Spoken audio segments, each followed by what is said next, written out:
Bendiga a los estudiantes de Profetas Mayores. Vamos a continuar con el profeta Ezequiel. Eh, para comprender, tenemos que entender que el profeta Jeremías, que ya lo explicamos el mes pasado, Jeremías profetizó en Judá. Se quedó, se quedó en Judá, no fue exiliado. Pero sin embargo, el profeta Ezequiel fue exilado a Babilonia 5 años después de Daniel y sus tres amigos, ¿verdad? Por todo lo que pasaron. Eh, eh, Ezequiel profetizó en Babilonia, fue extraditado, movido o esclavizado de Judá o Jerusalén a Babilonia. Y allí él hizo toda su profecía. A Jeremías se le conoce como el profeta llorón. A Jeremías, el Señor le da mucha palabra. eh, Sin embargo, a Ezequiel sí le da palabras también de profecía, pero le da mucha visión. Yo diría que Ezequiel es el profeta de las visiones, donde hace comparaciones de las visiones eh, con el pueblo de Israel, para dar un entendimiento, para dar algo que ellos entendieran que es lo que sabía el Señor hacer, para que aprendiera. Había un aprendizaje conciso en las visiones que le daba a Ezequiel. Nos habían quedado en el capítulo eh,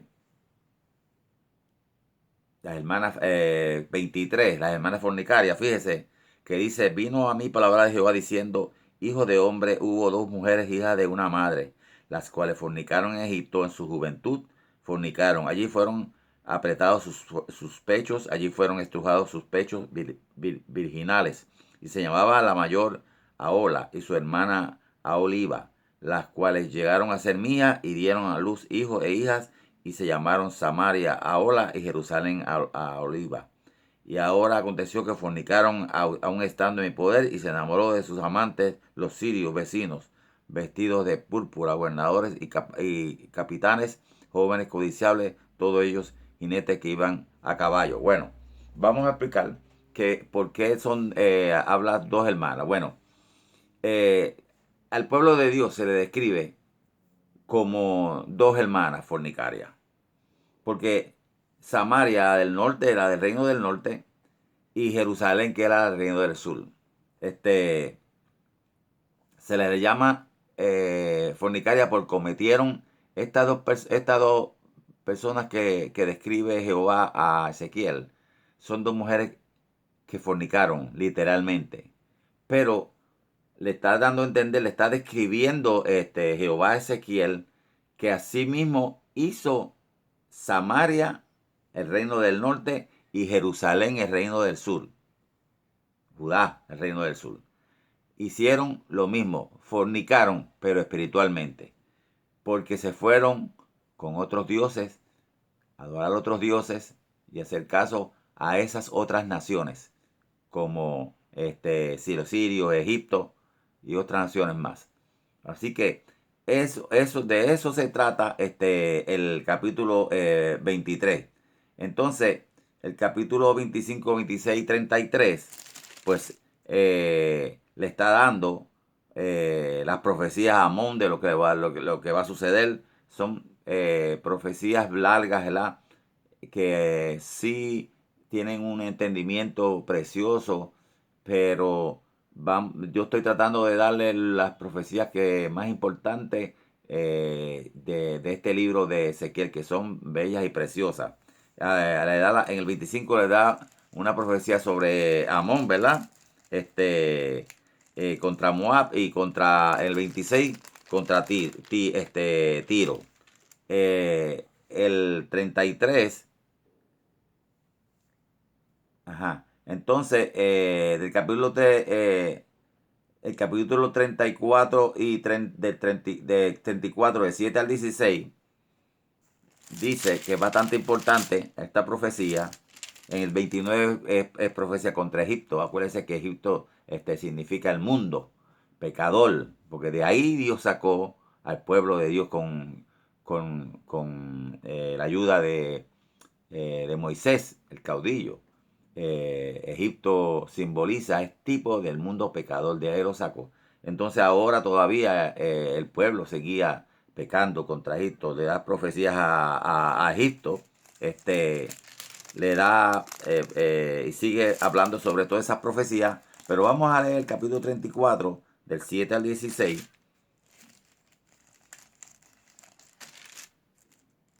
Dice, por tanto, pastores, oíd palabra de Jehová. Vivo yo, ha dicho Jehová el Señor, que por cuanto mi rebaño fue para ser robado y mis ovejas fueron para ser presa de todas las fieras del campo, sin pastor, ni mis pastores buscaron mis ovejas, sino que los pastores se apacentaron a sí mismos y no apacentaron mis ovejas. Por tanto, oh pastores, oíd palabra de Jehová. Así ha dicho Jehová el Señor. He aquí, yo estoy contra los pastores y demandaré mis ovejas de su mano, y les haré dejar de apacentar las ovejas, ni los pastores se apacentarán más a sí mismos, pues yo libraré mis ovejas de sus bocas, y no les serán más por comida. Y dice, porque así ha dicho Jehová el Señor, he aquí yo mismo iré a buscar mis ovejas y las reconoceré, como reconoce su rebaño el pastor el día que está en medio de sus ovejas esparcidas. Así reconoceré mis ovejas y las libraré de todos los lugares que fueron esparcidos el día del nublado y de la oscuridad. Yo las sacaré del pueblo y las juntaré de la tierra, las traeré a su propia tierra y las apacentaré en los montes de Israel, por las riberas y en todos los lugares habitados del país. Esto es debido al fracaso de los dirigentes de Israel. El Señor mismo se va a hacer cargo de su pueblo. El Señor mismo se va a hacer cargo de Israel, porque dice que los va a juntar en el tiempo, los va a juntar. Es una profecía que parte ocurrió y parte va a ocurrir en un futuro, donde todos los judíos, pueblo de Israel, se van a juntar en su pueblo, en Sión, que viene siendo Jerusalén.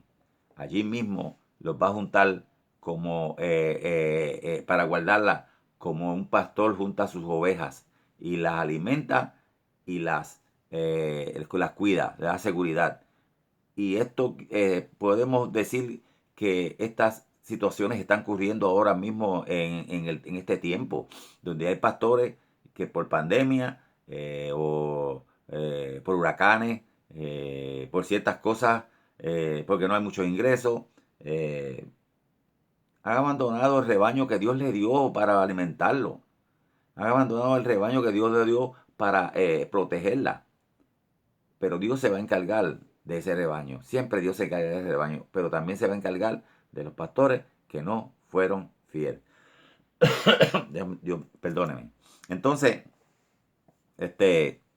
seguimos con el capítulo, perdón,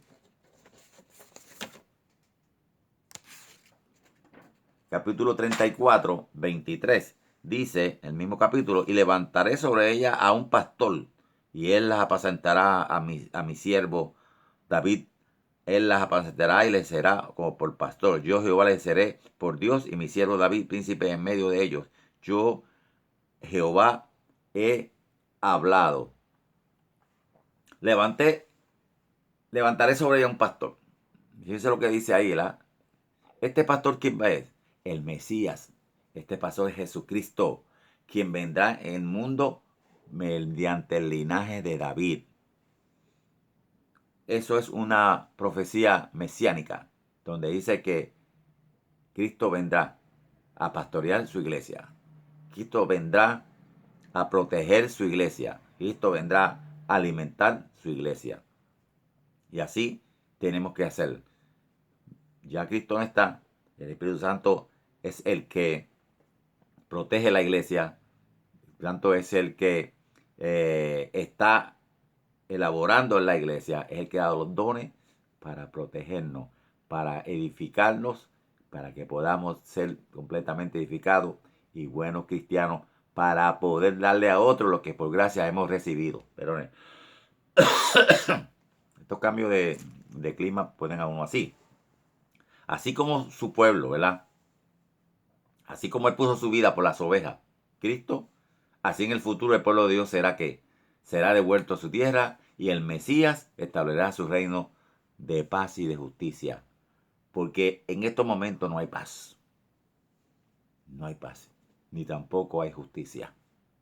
Todas las cosas se hacen como las personas quieren, no como Dios quiere. Vamos al 37. Este capítulo es un capítulo muy... El 36 habla sobre la futura restauración futura de Israel. Dios los va a restaurar, les va a quitar todas esas cosas que tienen y los va a reunir en el monte de Sión, como dije, para reinar allí como el caudillo, como el Mesías, como nuestro Salvador, como nuestro Rey. Entonces vamos al capítulo 37, que es el Valle de los Huesos Secos, ¿verdad? Dice, la mano de Jehová vino sobre mí y me levantó en el espíritu de Jehová y me puso en medio de un valle que estaba lleno de huesos y me hizo pasar cerca de ellos por todos alrededor. Y aquí que eran muchísimos sobre la faz del campo y por cierto secos en gran manera. Y me dijo, hijo de hombre, ¿vivirán estos huesos? Y dije, Señor Jehová, tú lo sabes. Me dijo entonces, profetiza sobre estos huesos y dile, huesos secos, oíd palabra de Jehová. Así ha dicho Jehová el Señor a estos huesos. Y aquí yo hago entrar espíritu en vosotros y viviréis. Y pondréis tendones sobre vosotros y haré subir sobre vosotros carne y os cubriré de piel y pondré en vosotros espíritu y viviréis. Y sabréis que yo soy Jehová. Profeticé pues como me fue mandado y hubo un ruido mientras yo profetizaba y aquí un temblor y los huesos se juntaron cada uno con su hueso y miré y aquí tendones sobre ellos y la carne subió y la piel cubrió por encima de ellos. Pero no había en ellos espíritu. Y me dijo, profetiza al espíritu, profetiza hijo de hombre, y di al espíritu, así ha dicho Jehová el Señor. Espíritu, ven de los cuatro vientos y sopla sobre estos huesos y vivirán. Y profeticé como esto había mandado y entró entre ellos en ellos y vivieron y estuvieron sobre sus pies un ejército en gran manera. Fíjense, este, los huesos secos, esto es una comparación de Jehová que le presenta a Israel de la restauración del pueblo y cómo va a ser restaurado el pueblo de Israel. El pueblo de Israel estaba en unos momentos que estaban como los huesos secos. No habían carne, no había articulaciones, no había nada. Los huesos secos no trabajan, no sirven para nada. Pero Dios iba a hacer ¿qué? Una restauración al pueblo de Israel. Porque Dios es un Dios de oportunidades. Y a pesar de que Israel era tan rebelde, de que Israel siempre hacía lo que ellos les daba la gana y no oían y no obedecían la voz de Dios, Dios siempre advertía y Dios era un Dios de oportunidad. Dios es un Dios de oportunidades. Esto nos enseña en el tiempo de hoy, porque me gusta dar una enseñanza de todo lo que dice. Hay personas que están como los huesos secos. Están como los huesos secos, no tienen carne ni articulaciones, porque no han buscado la palabra de Dios. No han hecho lo que Dios quiere que se haga. No han estudiado la palabra para tener conocimiento y sabiduría para poder llevar este evangelio que tan fuerte se está haciendo. La verdad, Dios dice que el reino de Dios se hace fuerte, pero solamente los valientes lo arrebatan. Y hay personas que están muertas, sin carne, ya están en los huesos. Tienen que despertar, tienen que decirle, Señor, ese espíritu que entró en los huesos secos en el capítulo 36 de Ezequiel, que entre en mi vida y que empiece a recobrar la carne, pero la carne espiritual, para que yo pueda ser que una persona agradable a Dios, para que yo pueda ser una persona útil, agradable a Dios. Esa es la enseñanza de eso. Muchas personas son hoy en día huesos secos. Viven, pero son huesos secos. Ellos saben.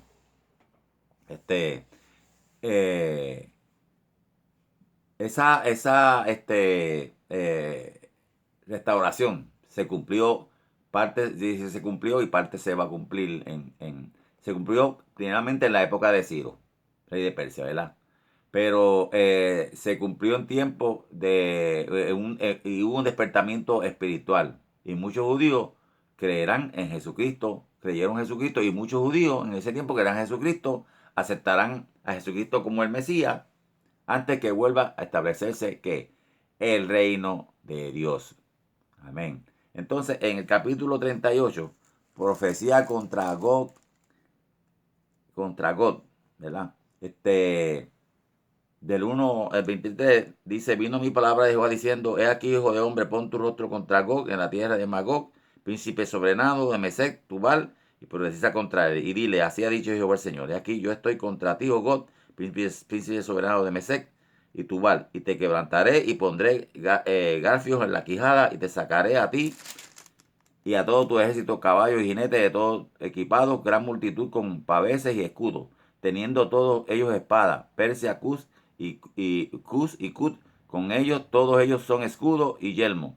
Gomer y todas sus tropas, la casa de Togamar, de los confinados del norte, y todas sus tropas, muchos pueblos contigo. Prepárate y apercibe, tú y toda tu multitud que se ha reunido a ti, y sé tú de su guardia. De ahí que muchos días será visitado, al cabo de años vendrá a la tierra salvada de la espada, recogida de muchos pueblos, a los montes de Israel, que siempre fueron una desolación, mas fue sacada de las naciones, y todos ellos morarán confiadamente. Subirás tú y vendrás como tempestad, como nublado para cubrir la tierra, serás tú y todas tus tropas y muchos pueblos contigo. Ahora, dice dice en el capítulo 14, por tanto, profetiza, hijo de hombre, y dile a God: así ha dicho Jehová el Señor.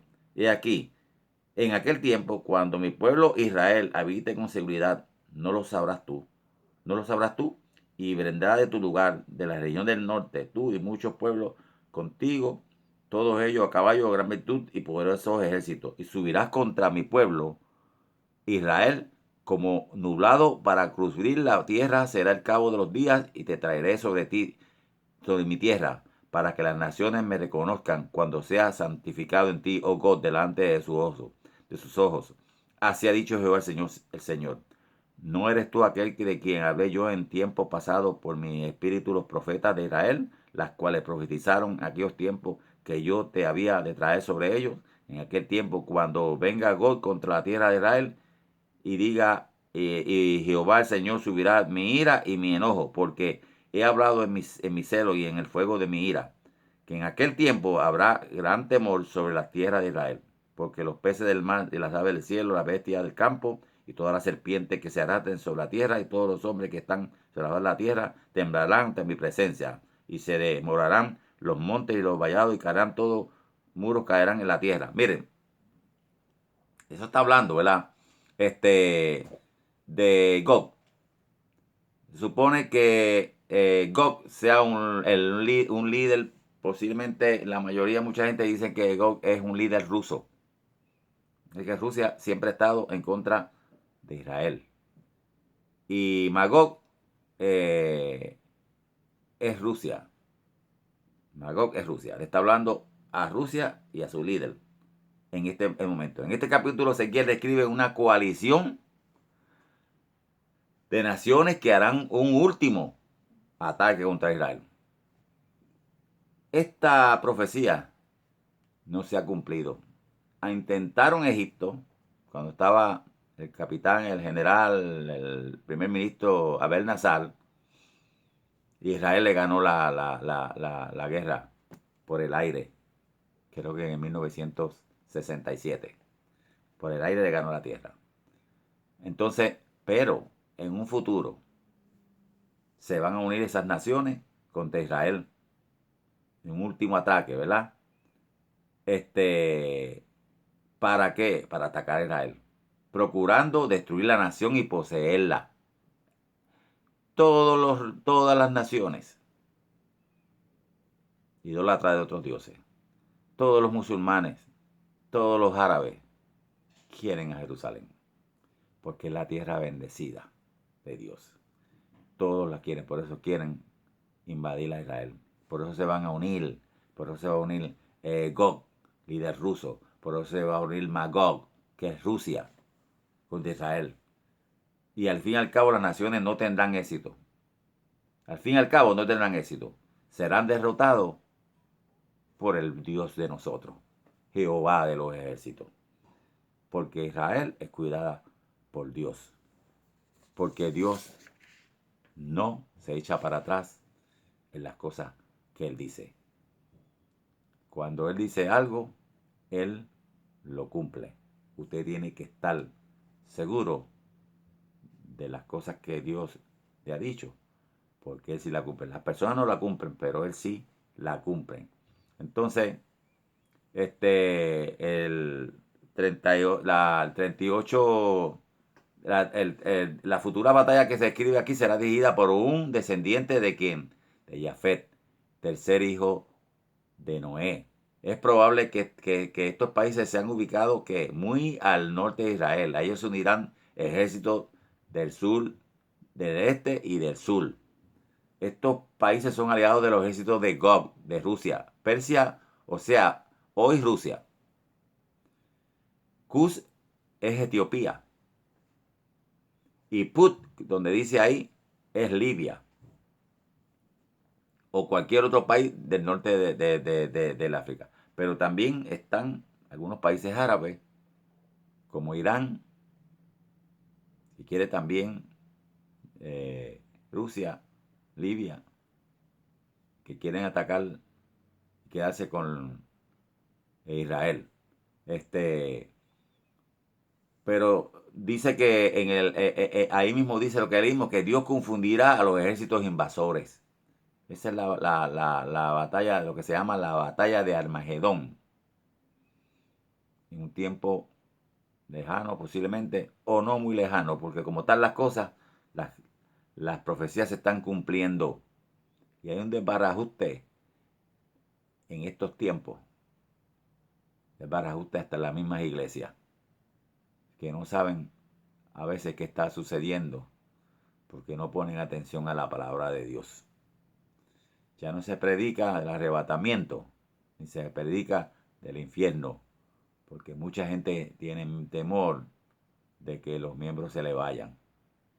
Pero la Biblia dice que hay que predicar, decir la verdad, y la verdad nos hará libre. Dice que Dios los va a confundir estos invasores de tal modo que algunas naciones se volverán contra sus aliados. También destruirán a los ejércitos mediante ¿qué? Terremotos, enfermedades y otros ¿qué? Otros sucesos catastróficos. Entonces, el capítulo ya sabe que leímos de 39, que el juicio de contra Gog y Magog describe el total aniquilamiento del enemigo de Israel. Total aniquilamiento va a ser en esa guerra de Armagedón, porque Dios va a pelear esa guerra a favor de Israel. Ahora mismo, las bendiciones que miles y miles y miles de años atrás Dios le dio a Israel se siguen cumpliendo. Israel es el primer país que más adelantado está en las vacunas del COVID-19. Pagó por adelantado la vacuna. Y ya próximamente este mes que viene ya terminan todos de vacunarse. Mientras otros están empezando ahora. Porque eso es que bendiciones del Señor. Algunos se lo merecen, otros no. Pero eso es cuestión de Dios, no cuestión de nosotros. En el 39:6 quiero decir que y enviaré fuego sobre Magog y sobre los que moran a seguridad en las costas y sabrán que yo soy Jehová. Como dicen, muchas veces creen que Magog pues, es Rusia, ¿verdad? Quiere decir que al destruir los ejércitos de los malvadas naciones invasoras, el Señor que manifestará su gloria, de modo que todos sabrán que Él es el Dios. Él es el Dios poderoso sobre todo los supuestamente dioses que tienen las demás naciones. Poderoso es nuestro Dios. El capítulo 40, la visión del templo, dice, en el año 25 de nuestro cautiverio, al principio del año, a los 10 días del mes, a los 14 años después de la ciudad fue conquistada, en aquel mismo día vino sobre mí la mano de Jehová y me llevó allá. En visiones Dios me llevó a la tierra de Israel y me puso sobre un monte muy alto sobre la cual había un edificio parecido a una gran ciudad hacia la parte sur. Me llevó allí y aquí un varón cuyo aspecto eran como aspecto de bronce y tenía un cordel que lino de lino en su mano y una caña de medir. Y él estaba a la puerta. Y me habló aquel varón diciendo, hijo de hombre, mira con tus ojos y oye con tus oídos. Y pon tu corazón a todas las cosas que te muestro. Porque para que yo te las mostrase, ha sido traído aquí. Cuenta todo lo que ves en la casa de Israel. Todo lo que se está cumpliendo aquí es el nuevo templo. El nuevo templo que va a ser construido, el nuevo templo de Dios. Está viendo la visión Ezequiel. La pregunta es cuándo y cómo se cumplirá la visión de Ezequiel. ¿Es literal o es símbolo de la futura perfección, de la futura presencia de Dios entre su pueblo? ¿Ya se ha cumplido o el cumplimiento sigue siendo futuro? Entonces nos preguntamos, ¿se cumplirá en la era de la iglesia o el milenio o en el estado eterno? Explicamos, ¿verdad? Si aportamos, creemos, estamos pendientes el cumplimiento literal de la profecía del templo de Ezequiel, se encuentran los números detallados de la visión de Ezequiel y las dimensiones específicas del templo. Si la visión se cumple literalmente, si se cumple literalmente como está en la Biblia,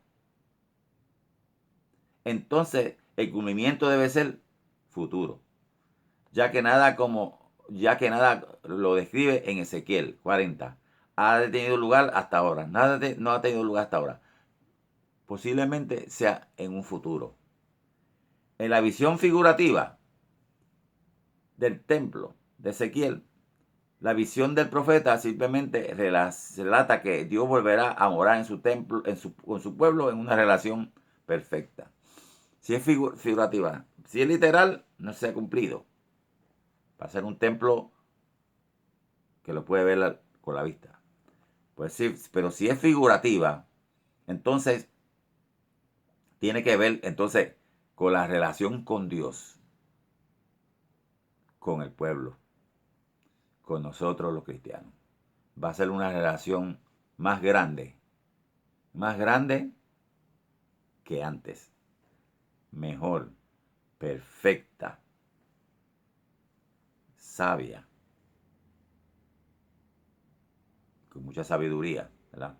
Entonces, esta relación se describe en el lenguaje que el pueblo de aquella época, había tenido un templo judío de proporciones magníficas con sacrificios. Ahí habla de que va a haber sacrificios en ese templo. Pero fíjese, la presencia en visiones posteriores a otro profeta, Dios reveló más cerca de cómo lograrían con el propio Mesías reemplazar el templo, los sacrificios y la tierra. Todo eso fue derribado con nuevo pacto. Los sacrificios, Dios ya los quitó.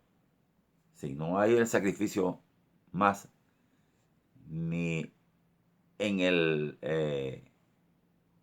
viejo pacto, o sea, en el tabernáculo, donde se hacían los sacrificios, ni en el templo de Salomón que habla Ezequiel, porque Dios ya abolió eso con su sangre. El Cordero Perfecto abolió y limpió a nosotros de todos pecados. La presencia de Dios mediante la presencia de Dios mediante la presencia del Espíritu Santo será más evidente que nunca antes. El cumplimiento del templo de Ezequiel podrá realizarse en la misma era de la iglesia. Puede ser que el templo que haya es el templo de la iglesia. La iglesia ha crecido. Las longitudes de la iglesia hasta ahora, hasta hace poco, las longitudes en cuanto a cantidad de creyentes es expansiva como el templo que Ezequiel vio en las visiones. Hasta cierto punto, el templo más grande que habla Ezequiel puede ser que sea hasta cierto punto la era venidera de la perfección del Señor, de la perfección que vamos a tener con Cristo Jesús. Pero independientemente del enfoque que se le tome, la versión del templo de Ezequiel dice que Dios no ha abandonado a su pueblo y que su relación con ellos sea restaurada, llevada a una nueva e inédita gloria íntima. Es precioso eso. Las circunstancias actuales nunca deben hacer que uno dude de las promesas. Lo que está pasando ahora, no podemos que dudar